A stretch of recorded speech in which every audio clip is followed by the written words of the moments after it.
আজ আমাকে কথা বলতেই হবে ইনশাআল্লাহ, কারণ আগামীতে আবার আপনাদের সাথে দেখা হবে কিনা আমি জানি না। কথা বলতেই হবে। বসেন, কেউ দাঁড়িয়ে থাকবেন না। আমি দেখতে পাচ্ছি বাংলাদেশের ভাগ্য আকাশে উত্তর গগনে কালো মেঘ জমা হয়েছে, ঝড়ের পূর্বাভাস লক্ষ্য করছি। যদি মোকাবেলা করতে না পারেন সক্ষম ভাবে, এমন অন্ধকার গাঢ় কালো অমাবস্যার রাত আসতে পারে যার সুবে সাদেক হওয়া অসম্ভব। সুতরাং আপনারা কি কাপুরুষের মতো কাফের মুশরিকদের গোলামি করে মরতে চান? বিড়ালের মতো 500 বছর বেঁচে থাকার কোনো লাভ নাই। সিংহের মতো 1 ঘন্টা বাঁচতে চাই। আমাদেরকে বলা হয় সাম্প্রদায়িক উস্কানিমূলক কথা নাকি আমি বলি। পত্রপত্রিকা দিছে না তারা? সাম্প্রদায়িক উস্কানি কথা, সাম্প্রদায়িক উস্কানিমূলক কথা বলি। সেই জন্যই বোধহয় শত শত মুসলিম আমাদের কাছে এসে মুসলমান হয়। মানুষে আর বোকা বানানো যাবে না। যাবে কি? আর বোকা বানানো যাবে? তারপর বলছে কি? এরপরে বলছে আমাকে বলছে রাজাকার। শুনে রাখো চট্টগ্রামের লক্ষ লক্ষ জনতা, পার্লামেন্টে যখন আমাকে এই কথা বলা হয়েছিল, আমার পার্লামেন্টের কলিগ জাফরুল্লাহ চৌধুরী সাহেব বসে আছেন এখানে। হ্যাঁ, জাফরুল ইসলাম চৌধুরী বসে আছেন পাশে। প্রধানমন্ত্রী সুদ্ধা, অন্তত 3 শতাধিক পার্লামেন্টের সম্মানিত সদস্যরা সেদিন বসা। 1997 সনের বাজেট বক্তৃতা যখন আমি করতেছিলাম, ডক্টর কুদরতে খোদা, নাম রাখছে কুদরতে খোদা, আসলে গজবে খোদা। এই লোকটি নাস্তিক, ইসলামের চূড়ান্ত দুশমন। তার প্রণীত শিক্ষা ব্যবস্থার যখন সমালোচনা করছিলাম, ট্রেজারি বেঞ্চ থেকে আমাকে বলা হলো রাজাকার। আমি আমার সমস্ত শক্তি একত্রিত করে বলেছিলাম শুধুমাত্র হিন্দুস্তানের রাজাকারেরাই আমাকে রাজাকার বলতে পারে। আমি বলেছিলাম 1973 সন পর্যন্ত আমি বাংলাদেশের কোন রাজনৈতিক দলের নেতা এবং কর্মী ছিলাম না। আমি রাজাকার নই। আমাকে রাজাকার বলে যদি তাকেও প্রমাণ করতে না পারে 10 কোটি টাকার মানহানি মামলা দায়ের করব। আমার এই বক্তব্য সারা দুনিয়া শুনেছে। পার্লামেন্টে আমার এই বক্তব্য রেকর্ড হয়ে আছে। সেদিন 3 শতাধিক পার্লামেন্ট মেম্বারের কেউ আমার চ্যালেঞ্জ গ্রহণ করেন নাই। যে কোনো ব্যক্তি পার্লামেন্টে গিয়ে আমার বক্তৃতা দেখে আসতে পারেন। এরপরে 1997 সনের 7ই অক্টোবর দৈনিক জনকণ্ঠ পত্রিকা যখন আমার বিরুদ্ধে লিখলো, সেই পত্রিকায় সাইদির ওপেন চ্যালেঞ্জ 8ম পাতা, 1997 7ই অক্টোবর, এত বড় 2 কলমে হেডিং। সেখানে আমি বলেছি বাংলাদেশের সকল সাংবাদিক, গোয়েন্দা বিভাগ, বাংলাদেশের সকল বুদ্ধিজীবীকে আমি আমার পিরোজপুরে আমন্ত্রণ করছি।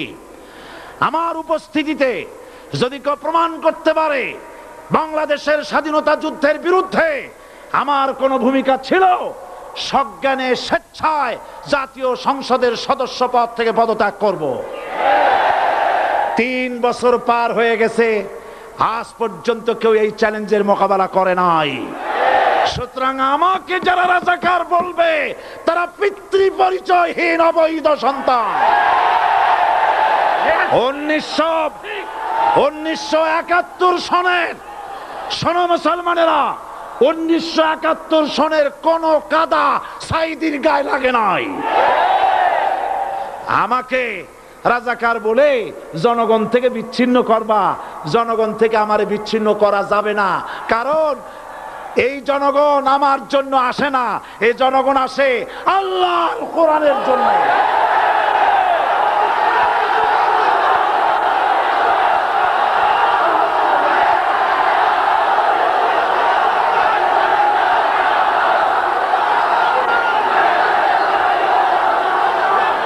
আজকে আর যারা ইসলামের কথা বলে, যারা ইসলামের কথা বলে তারাই রাজাকার, তারাই মৌলবাদী।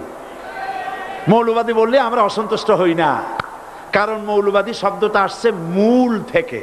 মৌল শব্দ এসেছে মূল থেকে। মূলবাদী তার মানে যারা মূলে আছে। মূল হলো কোরআন, মূল হলো হাদিস, মূল হলেন আল্লাহ, মূল হলেন আল্লাহ রসুল। আমরা আছি মূলে। এখন বলেন তো মূলের শক্তি বেশি না আগার শক্তি বেশি? আমাদের যারা মৌলবাদী বলে ওরা হলো আগাবাদী। মূলে আছে কত কোটি? 12 কোটি। মূলে আছে কত কোটি? আর আমাদের যারা মৌলবাদী বলে ওই থাকো গাছের আগায়, আমরা মূলে। লাফালাফি বেশি করবা না, 12 কোটিতে গাছের গোড়া আসতে নানা দেবে, মামু বাড়ি দিল্লি গিয়ে পড়বা, বাংলার জমিনে জায়গা হবে না। এ কথা বিশ্বাস করো। বাংলাদেশের মুসলমানদের শরীরে এক বিন্দু রক্ত থাকতে শয়তানের তৈরি করা ধর্ম নিরপেক্ষ মতবাদ বাংলার জমিনে কায়েম হতে দেওয়া হবে না, হবে না।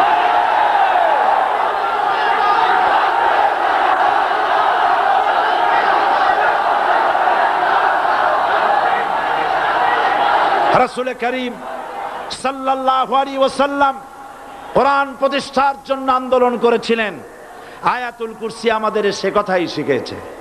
আল্লাহ রাব্বুল আলামিন বলেন, আল্লাহু লা ইলাহা ইল্লা হুয়াল হাইয়ুল কাইয়্যুম। প্রাণ খুলে পড়েন, আল্লাহু লা ইলাহা ইল্লা হুয়াল হাইয়ুল কাইয়্যুম।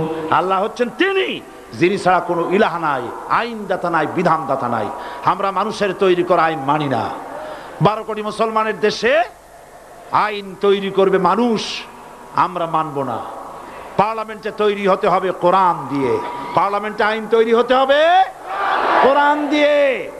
সুতরাং ভয় যতই পান আর যতই ষড়যন্ত্র করেন, 4 দল যখন একত্রিত হয়েছে, ঐক্যবদ্ধ থাকবে, সরকার ঐক্যবদ্ধভাবে গঠন হবে, নির্বাচন ঐক্যবদ্ধভাবে হবে এবং কোরআন হবে, আল কোরআনের পার্লামেন্ট হবে বাংলাদেশে।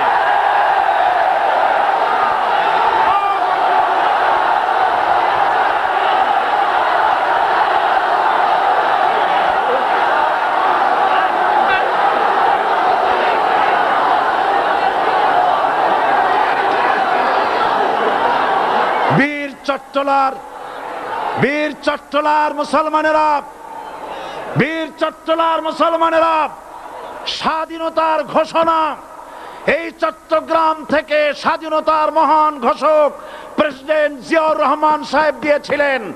এই চট্টগ্রাম থেকেই ইসলামী রাষ্ট্রের ঘোষণা হবে।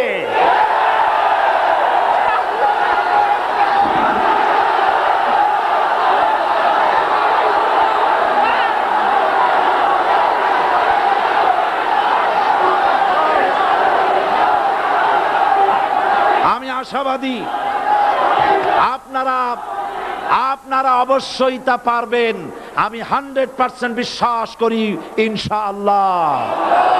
কারণ যে ষড়যন্ত্রের মোকাবেলা করে স্থানীয় রাজনৈতিক দলের নেতৃবৃন্দ কোরআনের মাহফিল সিনায় এনেছেন, আমি প্রথম দিনই বলেছি চট্টগ্রাম তাফসিরুল কোরআন মাহফিল কোন রাজনৈতিক দলের প্রতিনিধিত্ব করে না।